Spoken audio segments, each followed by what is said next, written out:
Welcome back. My name is Gabi Motuba, and this is the Listening Threshold.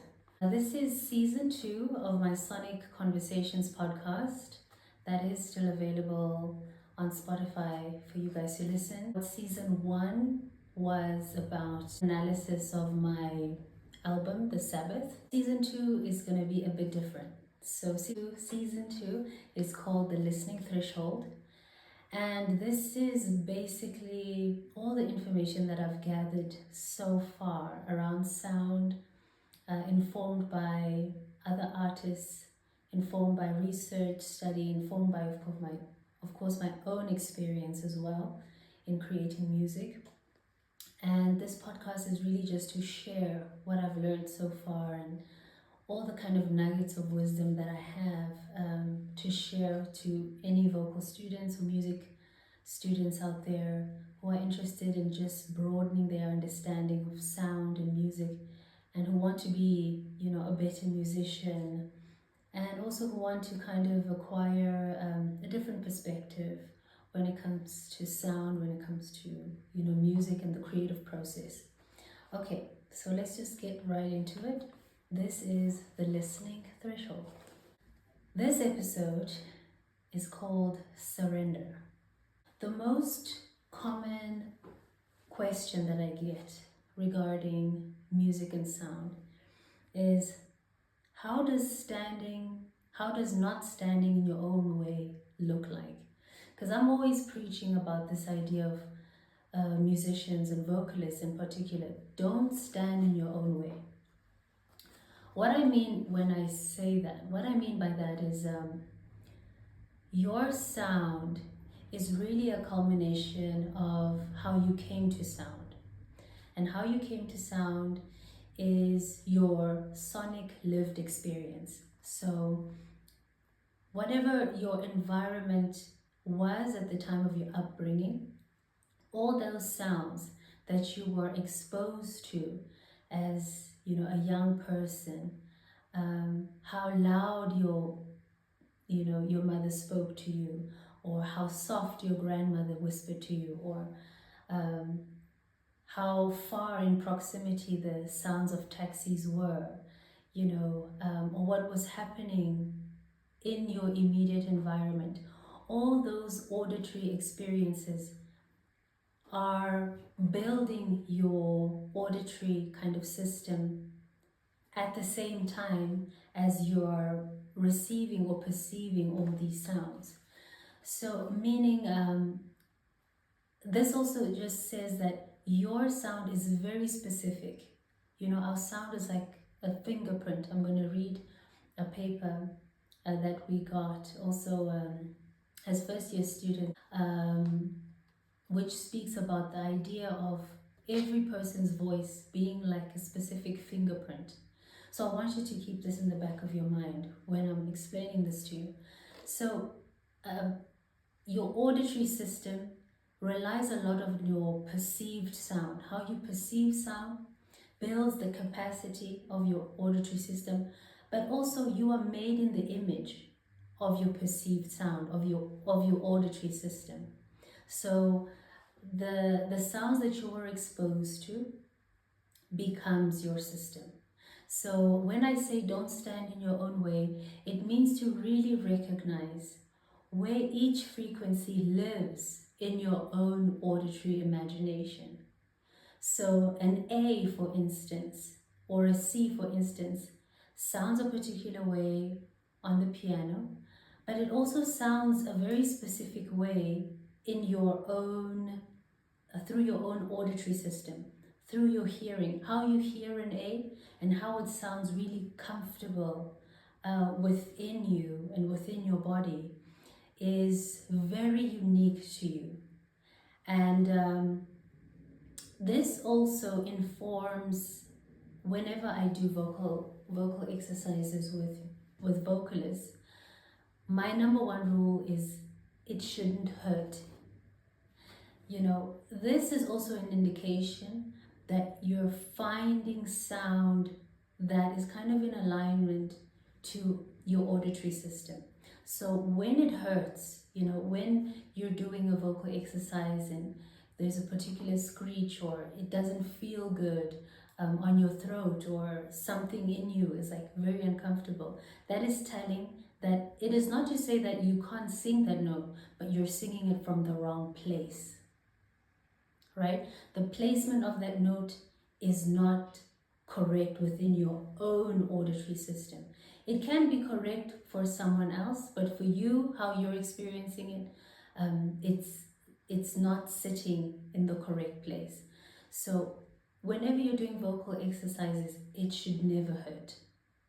That is an indication. And when it does hurt, it's an indication that, oh, perhaps in my through my body, this sound is placed in a different place. You know, it's either placed in your head voice or in your chest voice, or it's placed differently, nasally. You know, this is why we explore different singing techniques in order to really find the many places where sound lives within our body, within our bodies. So this is very important to keep in mind. So like I said, your voice is your fingerprint. It's like a fingerprint. It's really, really unique. And it's very important for you to understand that what you have perceived is your sound. That is your style. Whatever genre you decide to embark on, that is completely up to you. But your style and your sound lives within your perception, lives within your auditory system. Okay, I hope I've answered that correctly. Question number 2 I have is, what does it mean when someone says, I was born to be a singer? This one is really good. I was born to be a singer. I was born to sing. What do people really mean when they say this? Through my experience, like I said, okay, let me go back a little bit into this idea of perception, auditory, and the auditory system. So when a person says, you know, I was born to be a singer, it is an indication of someone's deep desire to sing or to produce the sounds that they have perceived. So perception is happening in the ear, through the ear. It's something that I hear, but it's not yet something that I have produced. But for me to hear it, any note is an indication that there is a possibility of reproducing that sound. So the minute I can hear or perceive a sound, I'm 1 foot in the door to being able to produce it. So when someone says, you know, I was born to sing, it means they have a desire to recreate the things that they perceive, the sounds that they perceive, the sounds that they hear, you know, and this is an ongoing practice for someone. And they do it daily. They don't even realize that they're doing it, you know, sometimes. And to recreate a sound is not just recreating a song, you know, but this is part and parcel. You know, when we hear a really beautiful song that has made an impression on us and we try to sing it, this is part of that exercise. Or you hear your favorite artist and you try to sound like them, this is also part of that exercise. But all you are doing is just, like I said, finding where the sound lives within your auditory system, within your body, and as an active practice, being able to connect the relationship between your ear and your voice. That's actually all you're doing. It's not to say that you're singing like someone. It means that what you're hearing, you're finding in different places in your body, and you're actually doing vocal exercises. I mean, that is basically a very integrated form of vocal exercises. That's why also in jazz, we really love this idea of transcription. Or when you're in a jazz program, they're always, you know, hammering this idea of transcribe. Listen to Charlie Parker, listen to Ella Fitzgerald, listen to Nina Simone, listen to Sarah Vaughan. It's not to say that you're going to end up sounding like them, but it's really just to marry this relationship that you have with your auditory system, to be able to understand where sound is placed best for you, where sound is beautiful, where that moment of technique and beauty really becomes embodied through you. This is these are the exercises that you can do in order to find that. So yeah, that is question number 2. Is there anything else that I wanted to speak to regarding? So it's really a matter of desire, and it also debunks this idea that there's this innate kind of relationship to certain skills. Really, what separates, I think, singers to doctors to nurses to astronauts is merely a matter of interest, a matter of desire. And that desire is perhaps, something that is divinely given, but that charge, that energy to be able to pursue something, to be able to kind of inquire and pursue and find the solution of this task, because if you think about it in terms of singers, many singers, when they're young, they struggle with reaching certain notes, right? But that's the fun exercise, I used to do this also in my own practice. When I'm listening to a singer that I really deeply admire, and she reaches notes that I just find so unimaginable, or there are techniques that that I hear within her voice and her range or colors that I find so beautiful, so that I have perceived. And my job then, after that, that moment of inspiration, it is to pursue. So that's the job of the artist. It's to pursue, to follow that sound, and to bring out that sound within oneself. This is actually, this is the work of an artist, to perceive what is happening on the outside, and to be able to find it within the body and to reproduce it, to represent it. I think this is also what, Nina Simone was speaking about when she says the artist's job is to mirror the world in which they inhabit. So I'm of the understanding that this is kind of what she meant. It is not to say it is to reproduce a genre or reproduce, reproduce a fully fledged thing.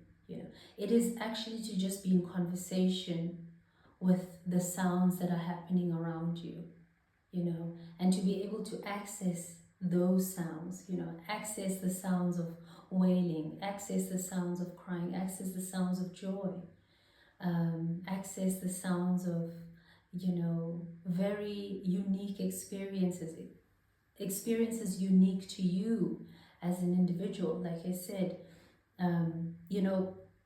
because you are made in the image of a very specific environment. And if you're able to reproduce that environment within your sonic vocabulary, that really creates a beautiful and unique voice, because your voice is that of a place, is that of a people, is that of a language, is that of an experience. And I think that is really profound, and we'll get into it in other episodes, but this is very useful. Like I said in the opening of in the pilot, when I said that we trying to understand sound in order to figure out how to build new worlds. So this is sound is also sonic information. Auditory systems are sonic information. This is also telling of who you are. It's also telling of your people. It's telling of your environment, of your experience. Your sound carries all that information. And if we're able to kind of speak to the design of your auditory system, we're also, of course, able to alter it, not for yourself, but for future generations. We're also able to improve it. We're also really able to destroy it, or we're able to make something anew, depending on if you thought that was that auditory system is something that you'd want to carry, is something that you'd want the next generation to inherit. So this is all really information, at the end of the day. And yeah, so that is what it means when someone says, I was born to be a singer. It means they have that energy, that charge, that desire to reproduce the sounds of their environment.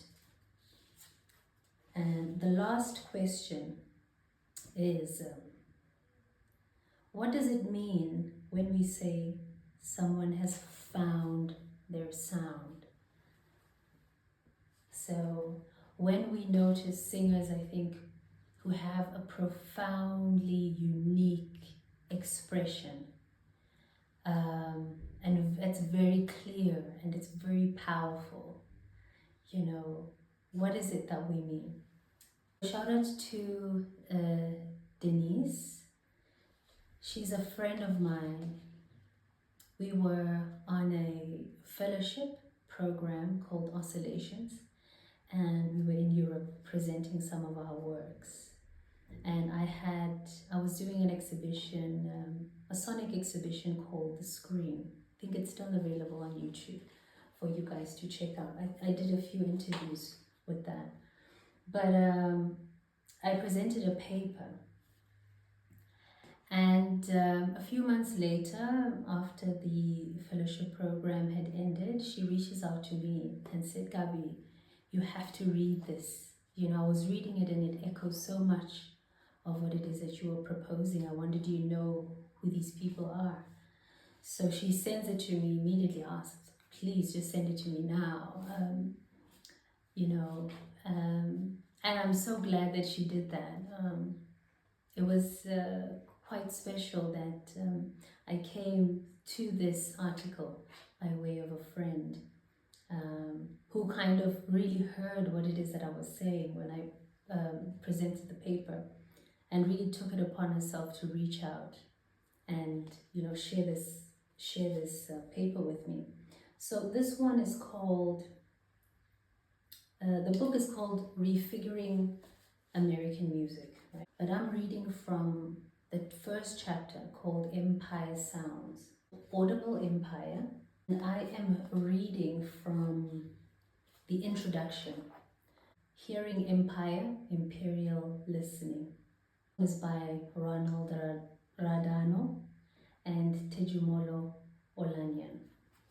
So this is the proposition that they've put forth. It says, we seek to call attention to the discernible qualities of the herd, that which one hears and listens to, that condition imperial structurations and that reveal themselves as part and parcel of the regimes of knowledge, understanding, and subjectivity, key to the constitution of both belonging and unevenness in the making of the modern. We seek in turn to flip it the other way around, to inquire into ways in which imperial structures help to modify and produce qualities of hearing and to make a music discernible in the first place. In this, we seek to recognize multiple qualities and characteristics of the audible, and to do so dialectically and relationally. What we want to situate at the center of this volume are the many activities of humanly organized, performed sound that generate and reflect the ordering project of European thought and its conception of music. I'm going to leave it there. Clocked. So this article is really, really interesting in what it's proposing. So like I said, it's supporting the idea that we are made in the image of our surrounding. And this article, the main argument that it's putting forth is that colonization also happened in a sonic fashion. The idea of empire, it was also kind of rolled out in an auditory with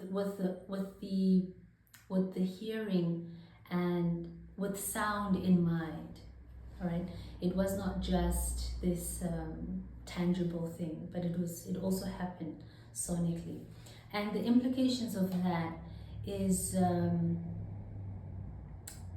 is that the idea of perhaps the 440 tuning system, the church bells, technology, the introduction of different equipments that emanated a sound or created a sound, had an implication of the reordering social structure of that particular, ecological experience or ecological environment, which is very interesting. So it's saying that whatever was there before kind of became null and void because of this, this introduction, this sonic introduction of these external sonic instruments, right? That, like I said, reordered society, but also that reordered how people came to sound. This is very, very important because it's trying to propose that whatever sound that we are producing, it is not to say that we are fetching it from outside of us. This sound already lives in us, and we grow in this sound, and you actually cannot produce anything other than what you have experienced. And what it's also saying is that everything that you can produce, you have perceived, right? So the idea of the sonic empire becomes very important, is that especially when we are trying to think about colonization and its implications, when we're trying to think about what is folk music, when you're trying to think about genre, when you're trying to think about purity in sound, this already kind of puts a spanner in the wheel, because it's trying to say that you cannot produce anything outside of the thing that you have experienced, even if you try, which is quite interesting, because it's trying to say that your sound is already there, and in order to influence a sound, you cannot influence it at the latter end of the stick. You have to influence it at the beginning. So this is now where the idea of sound design comes in, because empire was also part of that. It was largely a sonic design that inspired a particular sound. It inspired a particular people, it inspired a particular perception. It reinforced particular, taste, a particular taste that we can't run away from, on a superficial level. Even if you're, like I said, even if you're engaging in I guess, folk music or indigenous music. It's trying to say that it is your style, that idea of style does not live on the superficial plane of genre, you know. It lives within your auditory system. It lives within how you came to sound. And what is also interesting is that usually I think the artists who are really, really powerful are able to represent how they came to sound in a very unapologetic manner, in a manner in which they don't pick and choose what they have perceived, you know. They and I mean, this is just my opinion, but I think a really profound artist or a profound sound is one that allows us to see who it is that we are without any kind of buffer, without any kind of filter, and of course presented to us in a beautiful way, in the sense that it has, this artist is aligned with that truth within their bodies. You know, like I said, that perception meets desire creates beauty. You know, they are not in tension with what it is they perceive. So it is not necessarily that they have a judgment toward what it is that they have perceived, or and to say that is to say that they do not have a judgment with their experience, their auditory experience, but they're able to communicate it in such a way that they are able to produce it within their own bodies. And what the consequence of that is beauty, you know. And it just, that is, I think, the real, or my definition of beauty. It is not something, you know, that happens after the fact, but it is really the, you know, the combining of these two experiences, sound and desire, you know, and of course the work that an artist does in order to represent a sound and honor a sound that they have perceived. And with that, I think I will end off today's episode of The Listening Threshold. And this episode was called Surrender. So I hope the great takeaway of this episode is, you know, is more curiosity when it comes to sound. I hope that we're able to kind of think about sound in a very exciting way. This is very exciting for me. It's one of my passions. Of course, I've been a musician for almost 20 years, a professional. I've been practicing professionally for 20 years, but I've been listening actively for a very long time. I think since the age of 6 or 7, you know, getting into that practice of recreating one's environment. So this is just to encourage all upcoming musicians and vocalists, you know, to keep practicing that muscle of, I mean, taking what's happening on the outside and trying to find it on the inside. And this is a great practice, if there's any, of to really find your way into being a great artist, a great musician. And until next time, it was lovely. Let us bend the world to the sounds of our own voices. See you guys soon. Thank you for tuning in. Peace.